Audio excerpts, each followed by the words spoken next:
How many times have you stared into a thick green forest, quickly noticing something or someone was looking back? Have you ever taken a walk through a leafless forest, immediately turning the moment you met a shadow? This is a story, but not a long one. Simple thoughts, no beating around a bush, a story about a poet, a painter, an everyday dreamer. Too scared he was to come down from the tree. "You cannot live here," the blue jay sang out in his infamous stern way. "To be seen with you would make me seem soft and friendly. This is not me, nor will it ever be. You must go, so I can catch some sleep." Oh, the blue jay, so mighty his words can always seem, strong enough to take on the bright red cardinal, the poet, and an eagle if need be.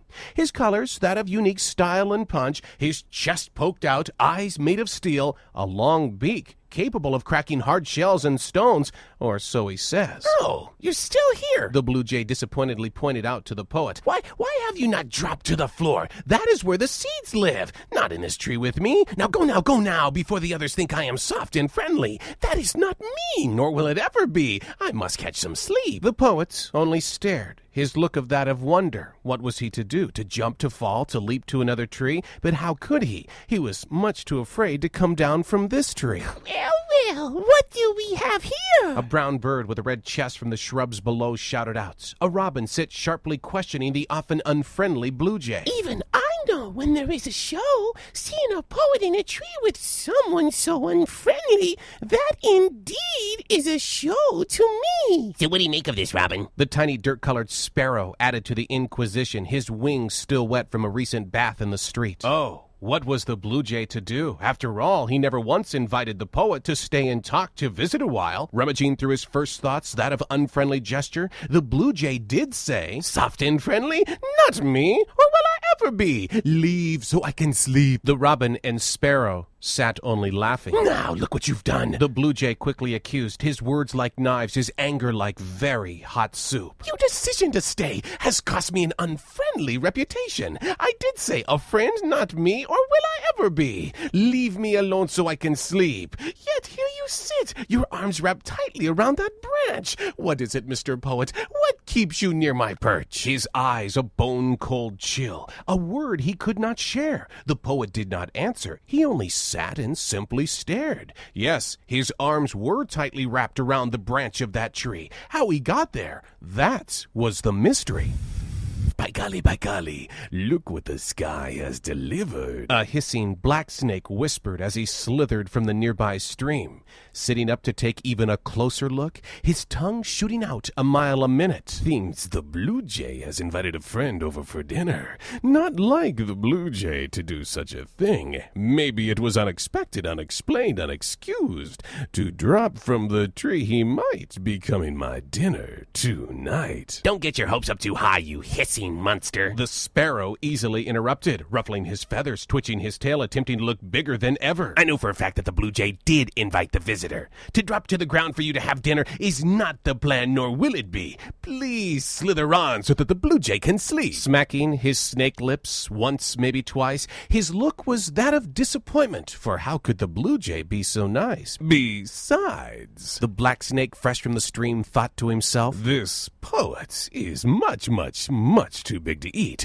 Boy, don't I know it." Just then, a wind started to blow, pretty strong for this time of day. Could be rain, the birds sang out in harmony. No matter what, the poet had to go. "Are you so silly you forgot your senses?" the angered blue jay spoke out, looking deep into the eyes of the frightened poet. "I must go, must run, to fly deeper into the forest. Yet you sit there, no word to be said. You are afraid of me like the rest. I promise to bite. Please go before the wind takes you with." The poet squeezed from his lungs. I can't. Two short words, a stumble, but heavy enough to ground the blue jay for good. You can't?" The blue jay quickly questioned, his feathers blowing in the air. "I don't have time for this. This would require me to be friendly, which I am not, nor will I ever be. Go now before the wind takes you with." The morning storm continued to grow, the wind and distant thunder, more mighty than the blue jay's words of wonder. The sparrow and robin flew from sight. The black snake sat and dreamed of dinner tonight. Never had poet, he thought to himself, eyes glazed over by the scent of what it would be like. Will he taste like chicken or frog? Either or. I'll be quite happy once he's inside. The rain started to tumble, falling fast and free. The wind quite strong, almost blowing the blue jay from the tree. Openly disappointed he must have been, knowing what the others thought, how they talked, what they must have said. But there, hidden within the wind-blown tree, sat the feisty blue jay. The rain coming down, the wind very strong, he sat with the frightened poet. Stuck there they were, stuck in the tree. A friend I am not. The blue jay kept singing. Nor will I ever be. Or so it seemed. Mr. Poet. The command came straight from the blue jay's sturdy chest, the rain now a thick, heavy coat. To remain at this perch, I risk all. I cannot bear to see you fall. That nasty snake will not go away. He keeps me here. A dinner you will not be, cannot be or will ever be. Not as long as I stay. Oh, how angry the blue jay seemed. Yet there was no steam, no billows of puffy white smoke, no whistles going toot toot toot. His words sharp as nails, but there was a kindness in the air. The frightened poet just didn't know it. Indeed, the blue jay was friendly, which he said he would never be. As to why, no one, not one, not anyone could ever say. Not the hungry, slithery black snake, the brown and red robin, or the timid, dirt-colored sparrow. But there was a reason. Hey, you, Mr. Narrator! The quite tough blue jay's voice echoed across the sopping wet tree leaves. Keep the secret! You promised me! A friend! That is not me, nor will I ever be. Sorry. Yes, a secret was to be kept. I promised. I even guaranteed. But that's not the end of this story. Suddenly, there was a flash, then a crash, a very large, sharp, jagged flash, immediately followed by an enormously loud crash.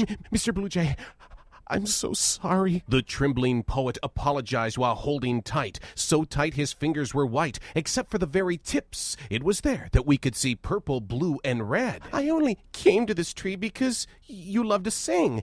Each day that passes, I sit over there on the porch just listening. Your songs always seem so friendly, which I now know you are not, nor will you ever be. Before the blue jay could respond, there was a flash, a fast flash, jagged flash, then an enormously loud crash. So loud the crash was, the blue jay could no longer sit. He jumped, not flew, jumped right onto the poet's lap. Both were totally surprised. How about you? Whoa! The blue jay tried to say. Whoa! His blue feathered head tucked under his wing, it was hard to tell just what the blue jay was saying. Whoa! Well, I know this, believe it if you choose. Whoa! That is not the way a blue jay speaks, yet it does resemble the way a blue jay sings. But here? Now? In this wind? During a flash? A fast, jagged flash? Followed by an enormously loud crash? Not in front of the poet. He was not a friend, not now, or would he ever be?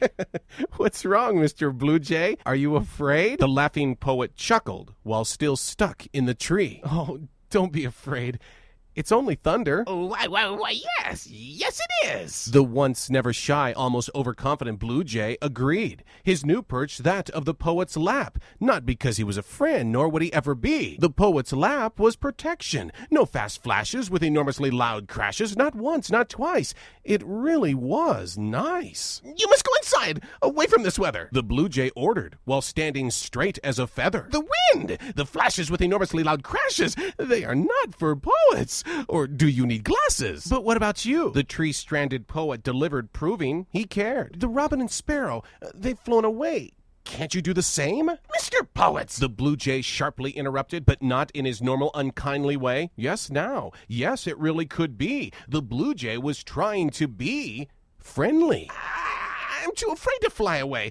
Just let me stay. That's it, Mr. Poet. Leave him in the tree. The black snake whispered, holding back all of his hisses. Please end it now. Hugs and hugs, kisses and kisses. Oh, will I ever learn? These fast flashes with loud crashes are no place for me.